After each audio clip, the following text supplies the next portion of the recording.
Hi, everyone. Hi. Hope you're all well. It's the last day of Gish 2021. Woo! It has been quite a week, but you've made it. You're here. And we're excited because not only do we have an amazing panel today that will close out this whole thing in a really amazing way, but you've been doing an amazing job. So let's just give everybody just give themselves a round of applause. I know Misha and I have been looking through the submissions a little bit, and we are we are a little overwhelmed, to be honest with you, because we're seeing a lot of people trying new things. We're seeing a lot of people push their boundaries and do incredible things and things that we know are testing boundaries and limits. And it's just magic to see, quite honestly.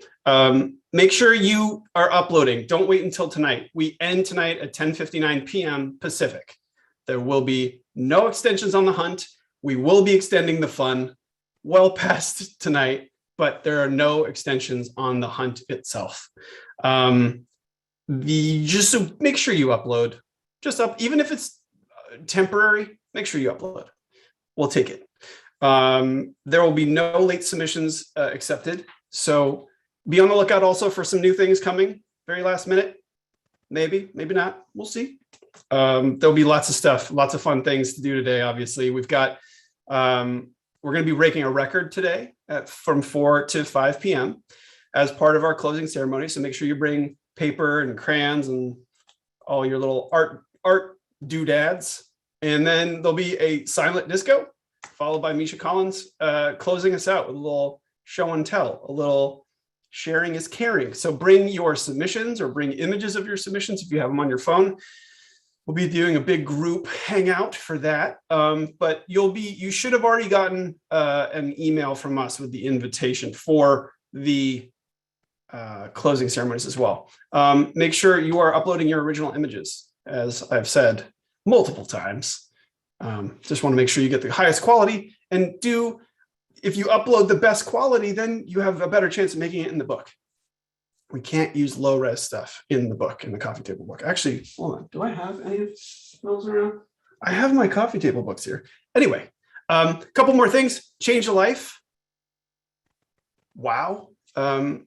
Giles Dilley brought us a story from the place where he lost his limbs in Afghanistan, returning there after a decade to see that children are a huge percentage of casualties there in Afghanistan, and you have shown up in force. You have gotten others to donate. The last I checked, we were closing out on 8,000 individual donations to that campaign. It makes us emotional, all of us. Honestly, it's $189,000 that will help. If we can get to 200,000, that will be a full year of care, medical care, relief, including things like coloring books and things like that. So all this is kind of tying in together. But on that Change Life, we just wanted to say thank you. And please make sure you're not going beyond your limit, that you're not donating, get others to donate. It just takes an outreach, to see if somebody can do a kindness of $5 or $10, it all adds up. As you can see, there's lots and lots of donations. But it's the final day. I don't want to waste any more time because there is a challenge associated with this panel. And this panelist is an incredible human being with an incredible body of work. She's got an incredible YouTube channel. Hi, Ariel. Hey. How are you? I'm good. How are you? I'm doing well. I'm a little sleepy. It's been a week. I know that you were just on a big project too, and I can't wait to talk about that. So you've been super busy as well. So I'm sure you relate. But I'm excited to get into this with you. So for those of you who aren't familiar with Ariel or Ariel, what is the proper pronunciation? Ariel, like the mermaid. Like the mermaid. An apt analogy. You are. Tell us about yourself. I could toot your horn all day, but you tell us about who you are. Yeah, I'm a bit of an oddball. So I am an Antarctic explorer. I led an expedition back in 2018 to film the microscopic life underneath the ice. And a lot of that's because people don't really associate Antarctica as being full of life, but there's all sorts of life. It's just very, very tiny. So I did that, and that was the culmination of a lot of work over the years. I've also been an advisor to NASA's Innovative Advanced Concepts Program, which is the only program at NASA that funds the more sort of out there sci-fi-esque sort of ideas that could be transformative to future space missions 10 to 40 years down the line. I'm also the global director of Science Hack Day, an event that gets people from all different disciplines together to see what they can rapidly prototype with science in 24 consecutive hours. But my background is actually in art and design. I went to art school and my degree is in graphic design. And so I had a very unexpected career getting into science and exploration. So tell me about that. That was something I'm uniquely fascinated because you are, as I understand, an Obama White House champion of change in citizen science. And citizen science is really interesting too, because you're really about democratizing access to science, science information, people getting involved in sciences, no matter their background. Can you talk a little bit about, because there's so many multidisciplinary people here watching, how you went from art school to leading, NASA expeditions and being a national wildlife explorer? Yeah, it was definitely unexpected. So, growing up, my dream job was to become an executive creative director because I thought like, oh, being a creative director, you get to like just be creative about everything in the world. So I went to art school, got my degree in design, but I had moved to San Francisco and I was watching a documentary about NASA during the early days, just randomly. And it was this great documentary that interviewed the guys in mission control, and they were all guys in the 1960s. And asked them, how they got involved at NASA. And a lot of them were talking about how they didn't know anything about orbits or rocketry or spacecrafts, and they were having to figure it out as they went along. And so I was watching this going like, well, I don't know anything about space exploration and I want to work at NASA. That sounds amazing. So I sent someone at NASA that I had never met an email saying that I was a huge fan of what they were doing. And if they ever needed someone like me, someone from art school, that I was around. I very unexpectedly ended up getting a job at NASA from that email. And it completely changed my life. And it really showcased to me the fact that people from all different disciplines can work in science, and you don't necessarily have to drop everything you're doing and get a PhD. If you want to do that, by all means, please do. But science and space and a lot of different areas need people in design, in writing, and lawyers, all sorts of people from all sorts of backgrounds. They're just typically not very good about communicating that or letting that be known. And so really I dedicated my life after getting that job to democratizing science and space exploration and trying to showcase the different ways in which people can get involved in science and space, and that it's not always predefined. Sometimes you Yeah, have to make the case for yourself. that's so important. I mean, I think this is something I've been following along with Dr. Ayana Elizabeth's content as well. She's an interesting person because she talked a lot about like if you don't know where to start with a subject like science or something you're passionate about, you take your something you're passionate about, take your skills, and take all of that and put it together and find that sort of central point. And I love that you're taking areas that you're interested in and your skills and capabilities and capacities and bringing those all together for like this central cause.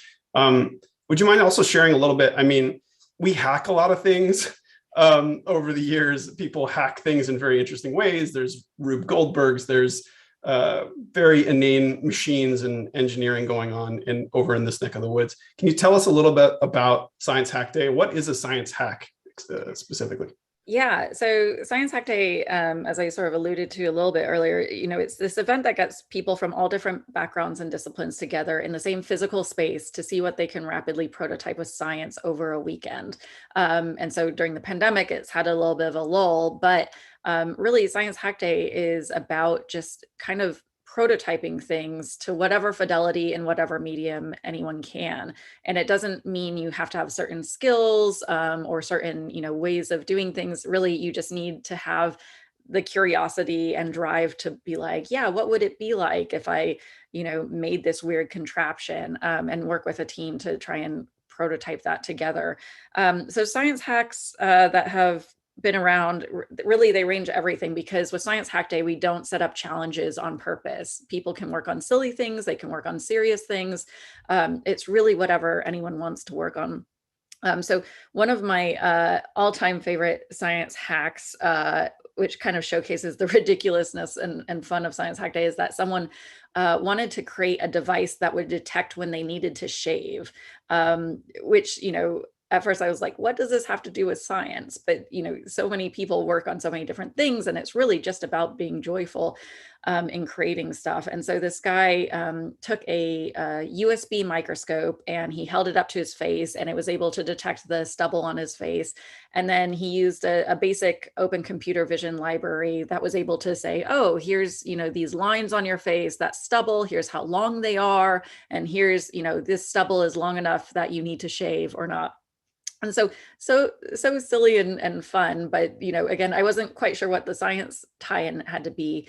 But a particle physicist was at the event and watching this and thought that it was a genius way for detecting cosmic rays in a cloud chamber, which sounds very lofty until you see that cosmic rays in a cloud chamber are these like little lines showing a type of radiation that's going through, that happens every day. This is a very normal sort of thing, but it's very hard to study and detect those things as a researcher. So he was able to create an entire program around doing this based off of a guy who wanted to detect if he needed to shave or not. So it's really about just these weird collisions that you could never see coming, really. And that's kind of the joy and the genius of Science Hack Day, in my opinion.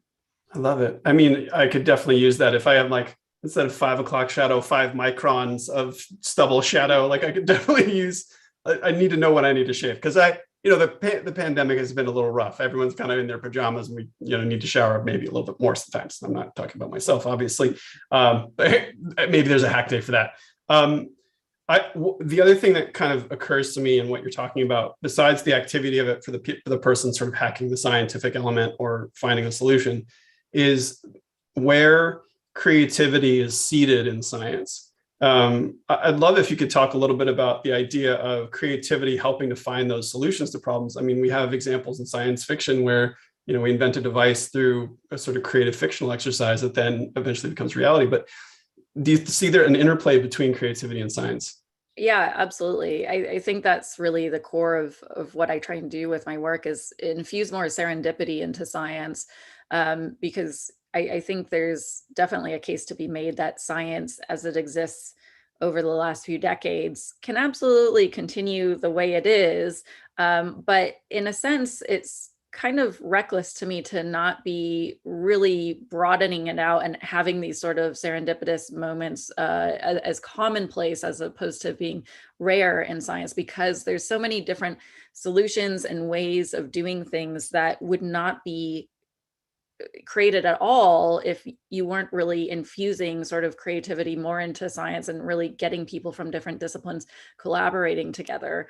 And that's sort of both what inspires me and also breaks my heart when I look at things, because I know that we can't know just how much more we could be doing without actually getting these sorts of collaborations together. So I think multidisciplinary collaboration is really important. I think science, especially realizing that they need help from all different people and creating salaried positions for people from completely different backgrounds, is really the direction things need to go.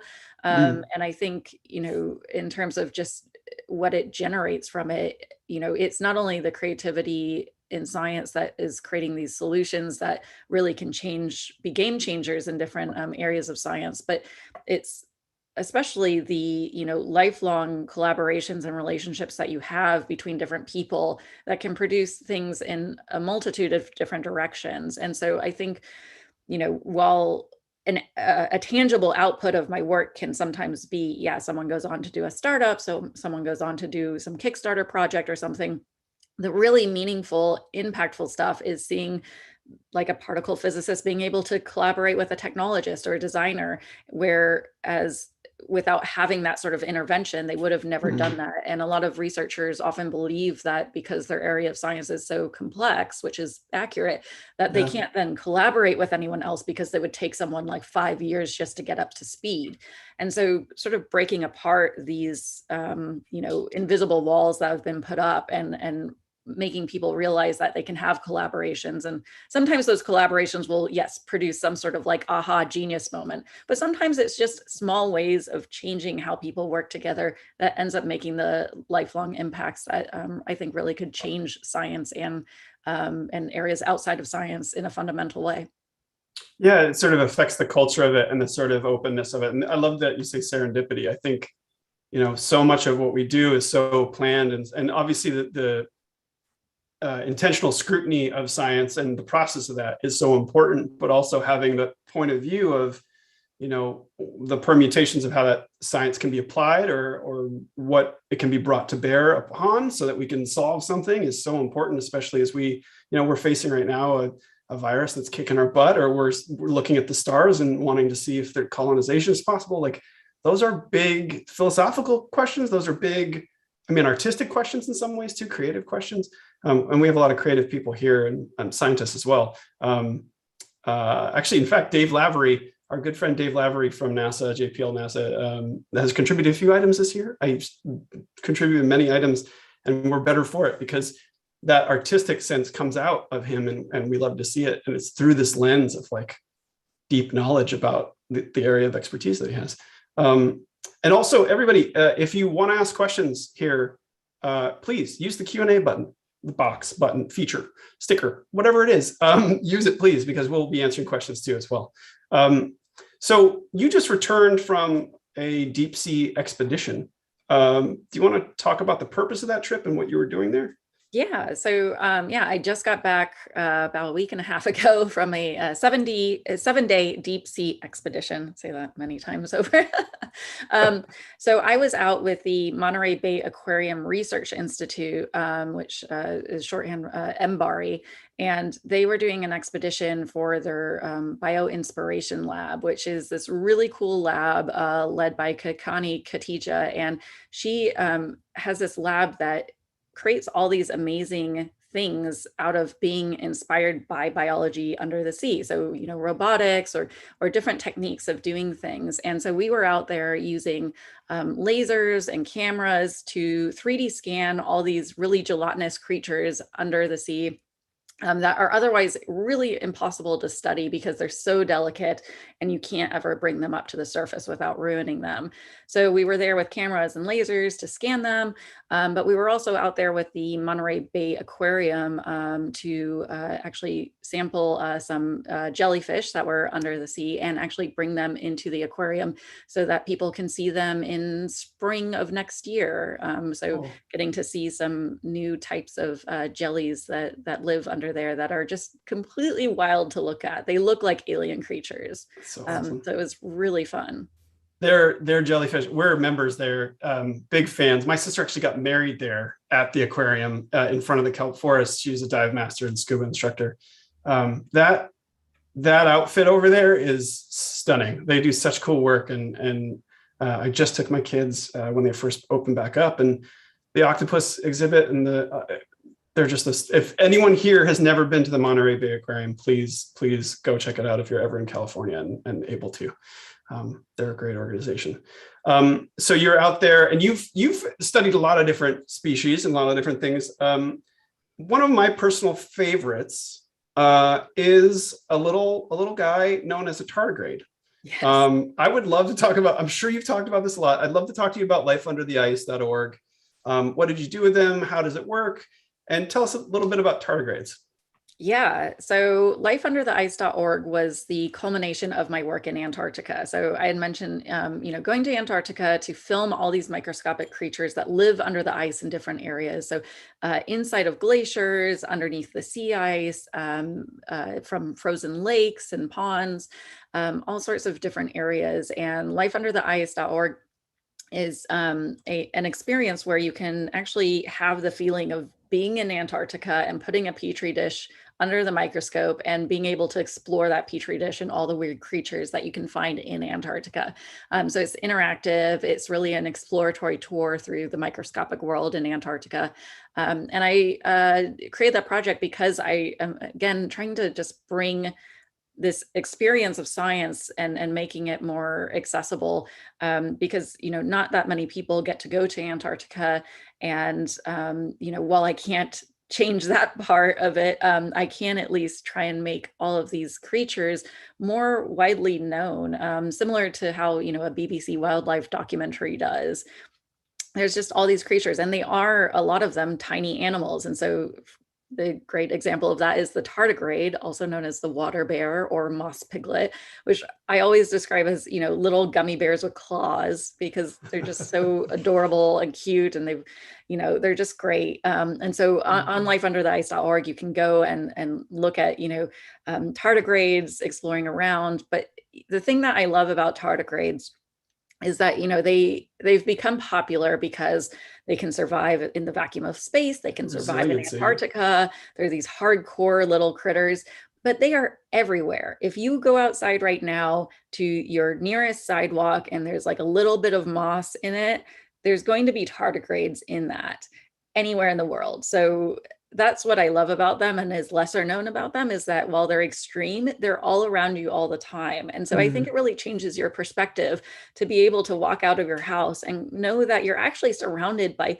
tons of tiny, literal animals all the time. And just because you can't see them doesn't mean they're not there. And I think having that perspective really, I guess, changes your relationship to planet Earth in a sense. And if nothing else, they're just really cute. So they are cute. They're so cute. And not to like relegate it to like a Disney character or something, but like I do want a Pixar movie about tardigrades at some point that will rip my heart out and go through existential crises or whatever, because that's kind of what they're doing right now. I would watch that movie about tardigrades, and I appreciate you bringing them to the fore, because they're so resilient against so many things, and such a great mascot for the past year and a half, 2 years, in my opinion. Yeah. So if someone wanted to follow a similar path as you're on, so let's say they went to art school, or they're in a different field, and they wanted to bring that knowledge or capacity to science, do you have any recommendations on how to become a citizen scientist, or how you would go about embarking on a journey like yours? Yeah, I mean, for me, I would have two recommendations, and they sort of guide me as a way of clawing my way into different disciplines. One is, as I mentioned, I got this job at NASA because I emailed someone on a whim.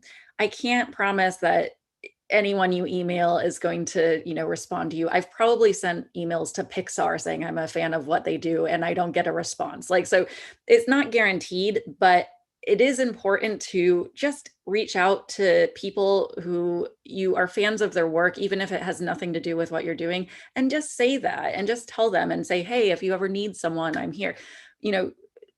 Majority of time you might not hear back, but a lot of times, you might hear back and someone might really appreciate that. So it's a really good way of just being a good person in the world anyway, because a lot of, for instance, NASA researchers are doing work, and they're kind of, heads down in that work, and they don't actually get to hear that often that people really love what they're doing. And so just sending that appreciation out into the world is a way of being a good person, but also it could, in rare instances, lead to things that you don't know, or at least relationship building over time that could be really rich. The second thing is that, what I didn't mention about my path is that, so I get this job at NASA, changes my life. I'm like, oh my God, starstruck. But my program that I worked at NASA ran out of funding very shortly after I worked there. And so my time at NASA initially was very, very short. And so I'm back out, and I'm like, well, I want to keep working in space, but I have this blip on my resume. I don't have a PhD. Who's going to hire me beyond this, weird, instance that happened in my life? And so what I did is I built a website that was a directory of ways people could participate in space exploration based off of what I had learned while I was there. So I learned that there were all these places that were like, oh, you can like find black holes with researchers, or you can, participate in this rover building competition to help inspire NASA's next generation of rovers. I had learned about all these things and realized that no one I knew about these programs at all, because they were, very deep in government websites, difficult to understand. So I built this website called spacehack.org in 2008. It was a bit ahead of its time. And it was just a website where I translated all of these different projects into a way of understanding it for people like me. And I put it out there, and at its core, it was just a website of, here's, a curation of different projects and how to understand them. But it really meant something to people, and it really helped sort of cement my belonging in space exploration as having something to contribute. And for, in a sense, like curation, even as a skill, is really important. So I guess, long story short, my second advice, in addition to just reaching out to people on a whim and continuing that throughout your life, is to build things in using whatever skill set you have. For me, this was a WordPress site, very simple for me to create. And I put it out there, but the concept was new and the concept was really compelling to people. And so just prototyping ideas that you have and getting them out there in any form that is, that could be a video, that could be writing an article, it could be a website, it could be some art installation, whatever is, in your wheelhouse, I think actually really communicates to people that you belong in different disciplines and you have something to contribute from your perspective and your way of looking at the world. And I think those two things combined can really take you a long way into getting into new areas that you might not know anything about, but you're really keen to participate in. Well, it's interesting too, because by what you're talking about is like creating your own platform, working on your own voice, and then also using that voice to reach out to people and like praise or feedback or questions.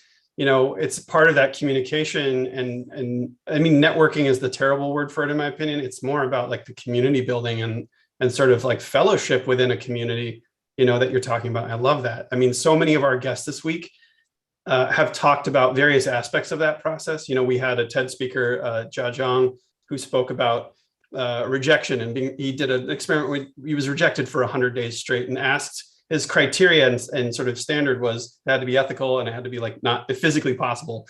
But what you are a living embodiment of what so many explorers this week have been talking about, which is you have a passion, you do outreach to the community to be part of it rather than trying to take from it. And then you build a platform for yourself and your voice to be able to hold space for a community to start growing, which is so cool. Exactly. And so impressive and just so cool. I love it. I think we should take some questions, because I know there's questions now are starting to come in fast, and I want to be mindful of your time. We need you to keep exploring the reaches of the depths of the seas and the tardigrades in space, and all of your projects that you have going on. So let's get to some questions, and then we'll put up our challenge. Okay, this one could be controversial. Could be a little controversial. Just going to give you a prep right now. All right. We are not a softball Ready? organization here. Were you excited about private parties going to space? Oh, well, I mean, yeah, it's sure controversial, but I think that's a fair question. I mean, yeah, I mean, half and half. I'm not going to have like a super strong either way, because I've been involved in space since 2008 or so. Yeah, I've definitely been keen on NASA no longer having a monopoly on space exploration. And even 12, 13 years ago, that was really important to get across to people, because as much as I tout NASA, and I am still a fan of NASA, and do work with them, I think this idea that there's only one way of doing things can be toxic, and so I definitely am supportive of private space flight because of that. And there's been amazing private astronauts already. Anusha Ansari is one. She's the first Iranian to go into space, and she's amazing, and I love her. So this has been on the pathway for a long time, and I've certainly been really excited to see it develop. The ways in which it's being developed right now, yeah, there's problems with it. And there are things that are a little bit like ick factor about it. I think, I guess I'm kind of, yeah, in the middle where I think there's a lot of really valid critiques and there's a lot of ick factor. And I do worry that the loudest voices in the room are the ones who are being able to dictate what space exploration is for and who it is for. And I think that's my largest problem with it, is that right now we're in a situation where we have a very small group of very loud voices, and they are very opinionated and not very, I guess, all encompassing of different opinions and different reasons why we do things. And I think that just hurts everyone, because the reality of space exploration is there's many different reasons why we do it. There's many different reasons to get involved in it. And I think, by kind of silencing, in effect, all the other voices, that's the largest problem. I do hope things will get better, but I also completely stand by like a lot of the critiques that are out there about what's been going on, especially this year in spaceflight. So I'm a little bit in the middle. I'm a little bit nuanced take. That might not be as exciting of an opinion, but that's a balanced point of view. And I think when you throw patriarchal systems into it that have been silencing women in those spaces too, you get a math that doesn't add up, because those diverse backgrounds are important to innovating, right? It's like the difference of opinion is how we grow. Yep. Especially when the people themselves are different. Who knew? There's other questions here coming in. I'm just going to sort of like lump some of them together. I think, a lot of the questions are centering around being from a different background and being accepted into those communities. And also we're seeing some people with imposter syndrome that are struggling through bringing that other mentality into that new space and suffering from, is my opinion valid?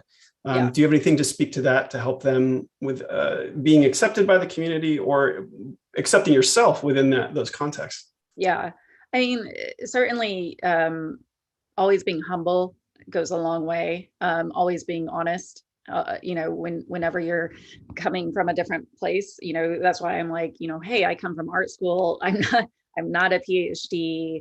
You can't exactly ask me about string theory or something like that. I think that accounts for a lot, and that goes a long way. In terms of, imposter syndrome, I think the thing that's important when taking the advice I was giving about like creating something, be it a website or an article or a video or something, is, if it's something that you believe needs to exist in the world and you don't really see it, or you don't see it the way that you want to see it in the world, then really hold tight to that, because it's not about viewing NASA or anyone as like this client that you're trying to impress, because that's the surefire way to get a bit unhappy about things and feel imposter syndrome. They're not your client. You are your own client, So when I built spacehack.org, when I built Science Hack Day, these were things that I was just like, why doesn't this exist? It needs to exist. I don't care if it is successful or not. I'm not doing it to, I'm not doing it to grow a fan base. I'm not doing it for anything other than the fact that I want to work in this area and I think this thing should exist. And so I guess it's kind of an artist mentality of just, you want to bring something into the world. And I think as long as you follow your heart, to get a little bit sappy on those ideas, then, I think it'll carry you through whatever imposter syndrome you feel. Imposter syndrome doesn't really go away for anyone at any level, including myself. So I don't think it's a cure to it, but I think it's a guiding beacon that will ensure that you're doing something that you enjoy doing, and that, it's really about your statement and not you doing something to impress someone else. Let other people be impressed, if they will or won't. But as long as you're happy that this thing got brought into the world because of you, that will carry you through a lifetime. Love it. I love it. So the way you put that, you're not an imposter if you're being true to your mission and your goal and who you are. That's so fantastic. All right. Well, that's a perfect place to start with our Gish challenge based on this panel, everybody. Are we ready for this? Let's do this here. Let's see if I can operate machinery. Can everybody see this? Yes. Okay. Here we go. Item number 10 out of 200 and who knows how many. Image or video. Have you ever thought there's got to be a better way? This is your chance to science hack your way to a better world. Find one problem in the world and invent a device to address it.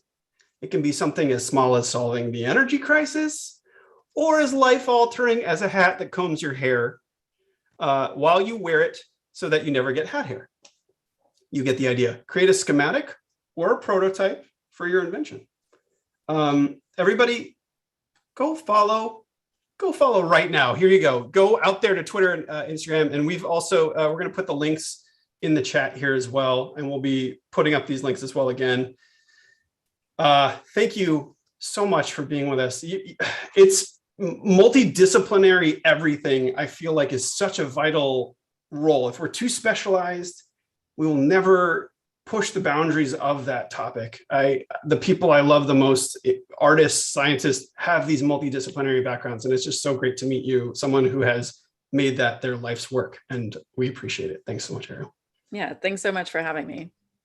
All right, take care. Take care, everybody. Only some hours left to get all your stuff done. I don't even know math or time anymore. It's a flat circle. I don't know. Get out there and finish your submissions. Hours are ticking here. All right. Take care, everybody. Thanks, Ariel.